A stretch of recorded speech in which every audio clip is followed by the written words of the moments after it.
So the type of women that get used by men. Here we go, ladies and gentlemen.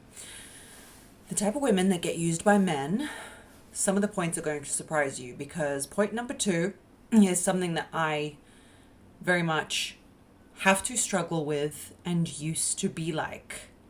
By used to be, I mean I still kind of am like this, and I struggle with it. Let me just hold my microphone for a little bit more intimacy. Okay, so I used to struggle like this, and I used to be like this for sure. But let's start with the most obvious. The type of woman that get used by men the most is the woman with the savior complex. She chooses a man who she feels sorry for. That is the main point of attraction for this woman. She feels sorry for this type of man and she pities him. And remember, ladies and gentlemen, pity is worse than hate. You'd rather somebody hate you than they pity you. Pity you is not what you want. It is not the vibe you're looking for. It's a very, very difficult thing to contend with. She likes to go for a man she feels sorry for. He's got no job. He lives in a basement of some sorts of his friend. All these things, she likes to feel sorry for him. And my biggest question to you is, it's obvious how you're going to be used. You're going to be attracting men who want a mummy to look after them. Now, if we're going to go down the route of adoption, if you're watching this, forgive the location change. The camera needs to be plugged in and blah, blah, blah. But that's not what we're talking about. We're talking about if you want to adopt a man, then you should probably start with adopting an actual child. You do not need a man-child to look after. His life strategy is to go for women who are basically his mummies or surrogate mummies and live off you that way, and that is not something you want. My bigger question for you in why you're attracted to men like this, who are going to use you to make themselves not activate their masculine energy, not achieve anything in life, and not be anything of value. My question to you is, why are you choosing that man? Why are you choosing that man? Because the fact that he's going to use you is obvious. We all know that he's going to use you. He doesn't have much going for him. He isn't the one you want to be with. But my question is, why do you want to be with him? Is it because you can only gain value from being a savior to somebody? Can you only gain value in your life from feeling like you are of value in saving somebody else? Does it make you feel safe in order to feel like the person you are with is less than you? And this is a big one to wrap your head around. Do you feel by dating someone, and are your friendships based on this as well? Are your friend groups based on people you're constantly helping out? Are they kind of useless? Are they kind of stupid in their actions? Or do you at least deem them to be so?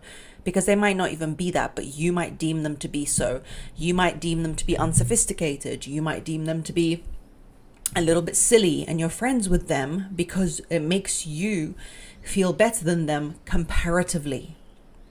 Now, the next question after that is that a life that you really want to have? Do you not want to surround yourself with people who you genuinely feel a likeness to? Somebody you want to aim up towards, in fact. Or maybe you mix with people you want to help, and some you want to be like, and some who are on the same level as you. But if you are constantly around people who you're just trying to save, that is something you need to work on yourself with. And if you want a masculine man, and if you want to be in your feminine energy, then the savior complex is not going to work. There is no man that you're going to save enough where he's going to suddenly get motivated to find the job, to find the thing, to do the thing. You're not going to be like, yes, babe, I'm going to help you find your dream job. It's not going to happen. The best thing you can do to not be used by a man who needs saving is to say, I believe in you. Here I am with my belief in you, and go for gold. You can become anything you want to be. You're going to emasculate him with the behavior of constantly trying to save him. And I know that these days you're not supposed to say you're going to emasculate somebody, because if he's man enough, then he should be man enough anyway. But the reality is you can demasculate somebody, or emasculate somebody, even if you could speak proper English. You can do that, and somebody can make you feel a certain type of way. So don't do that. There is an example in my masterclass, 20 Feminine Energy Principles, of the cow and the deer. and the horse. The horse is the woman who overworks in order to prove herself. The cow is the woman who overmothers in order to prove herself. And the deer is the ultimate feminine energy woman. Now, you want to be the deer. You do not want to be the cow. And this archetype of the woman who feels sorry for men, takes pity on them, and puts them in her nest like the surrogate eggs that they aren't, is a typical archetype of that. So if you want to check that out, go check out that masterclass. It will help you, but I'm not going to go into that here, because I want to go into the second type of woman that gets used by men, because I know this one spiritually deep into my bones. Women who always get upset or sulk about things. Now, you're like, how does that make you somebody that is going to get used? Well, my love, it makes you somebody who's going to get used by men, because men understand intimately that they can control your emotions.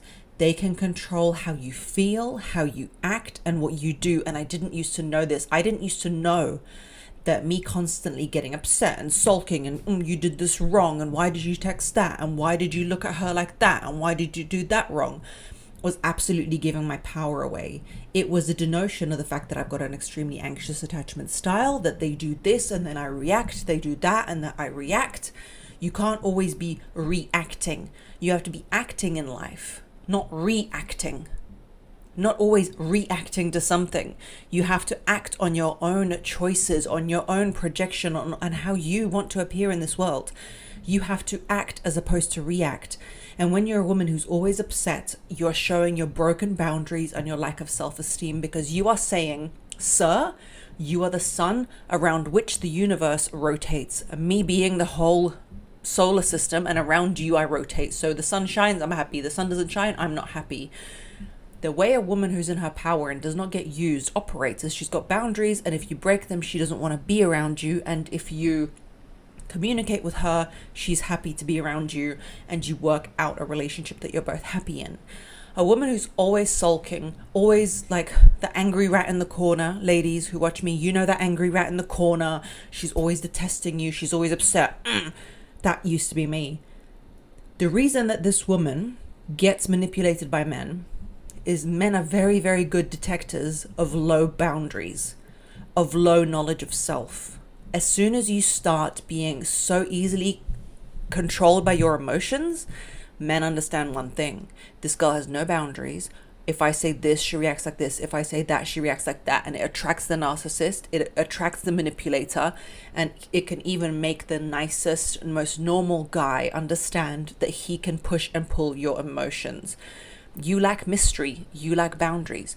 You lack that dark feminine, as they call it online, energy that is so seductive to a man. There is no distance to you to find attractive. There is no like allure. There is no, this is my boundary and I'm going to observe it. There is no ebb and flow. It's just you blowing hot and cold according to his reactions. And that used to be me. I used to think that that was the way you set boundaries. That as soon as he does something wrong that I don't like, you sulk or you take away your attention. No, you don't sulk. Men, who understand that you're the type of woman who has low boundaries and an anxious attachment style will usually then understand that he is the center of your emotional well-being. He knows that you fly off the handle when he does A, B, C, D, F, G, when he doesn't reply, when he does this, when he does the other thing, and he can use it to control you. And the biggest thing he can do is do those little things that make you go, oh my God, now I'm so happy.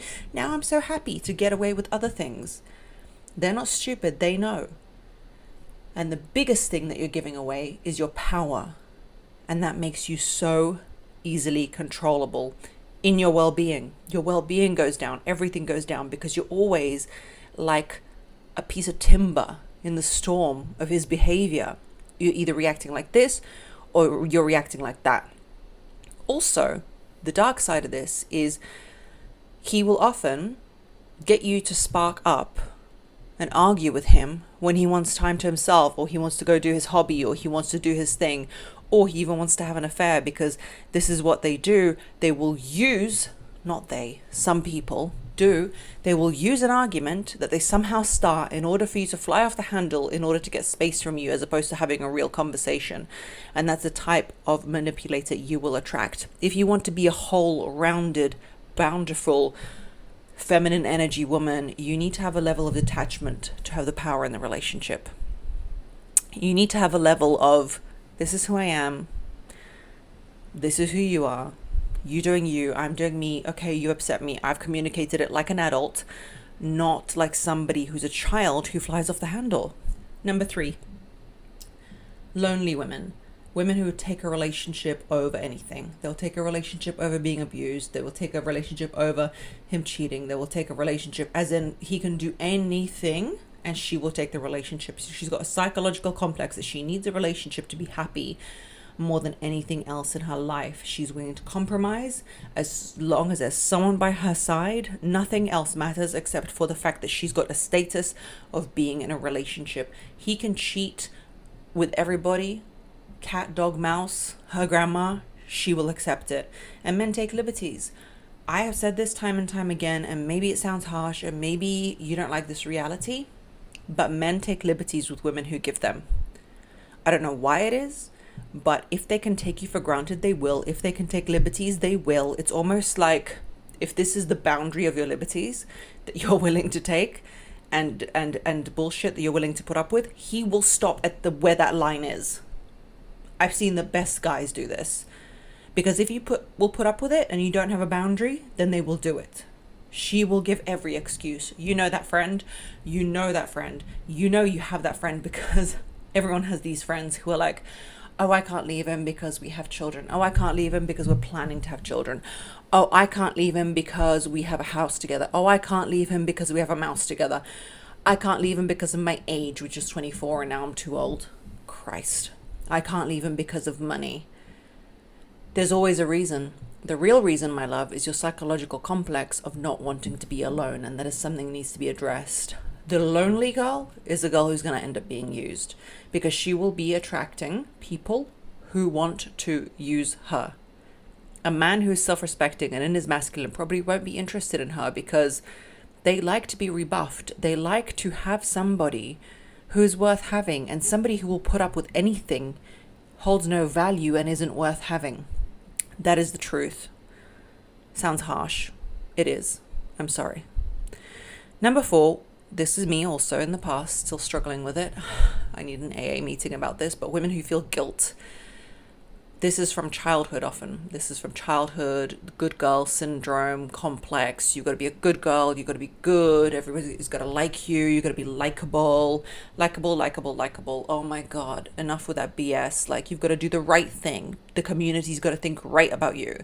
And me, I'm quite a spicy person. Like, I don't actually feel peer pressure. So it's not about peers.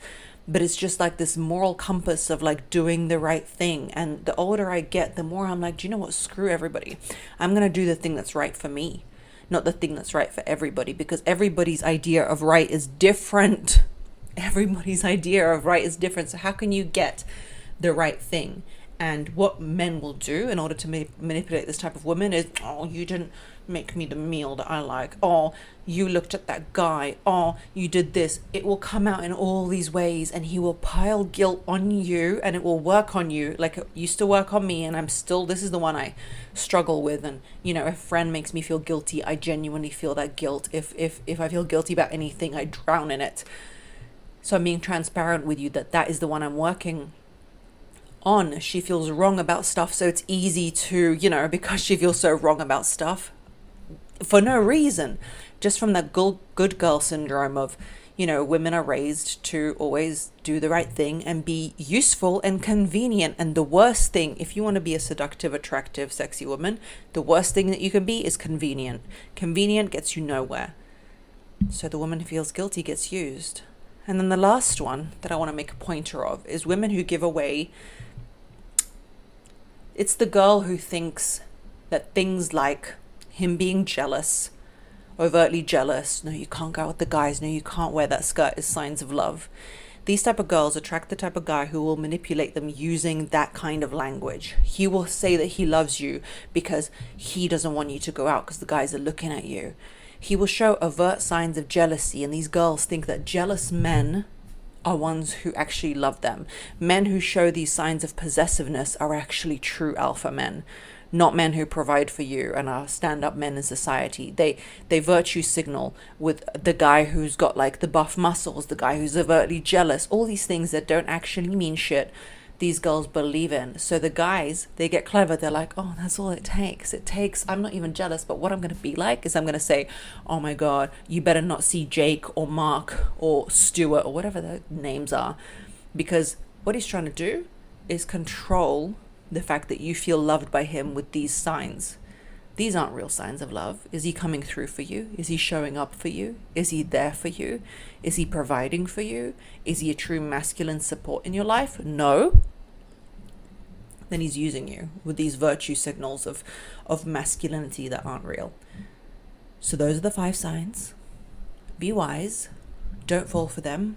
I told you the 2 that I used to struggle with or struggle with currently, and that is a feeling of guilt. I am not a lonely girl. I'm not scared to be alone. In fact, miss me with that. I am, the key is you have to, the person has to know that you're willing to lose them for your own health and sanity, and I've got no problem with that. The guilt, I feel guilty about things easily. I think it's a woman thing. I don't like jealous men, so that's not an issue for me. The second point being sulking over crystal clear communication and boundary setting used to be my problem and isn't anymore. And the first one is liking men who need assistance and help, and that's never been me. I don't find that attractive. I don't find that progressive. I don't find that advantageous. I find that silly and ridiculous. We're not running a charity for men who need adoption, so I hope this resonates with you. And please know that if you appear like this in this world, people will try and use you. Be healthy, set boundaries, and know that the best version of you is the version that looks after yourself. I'll see you in the next one, and I'll speak to you in the next one. Ciao.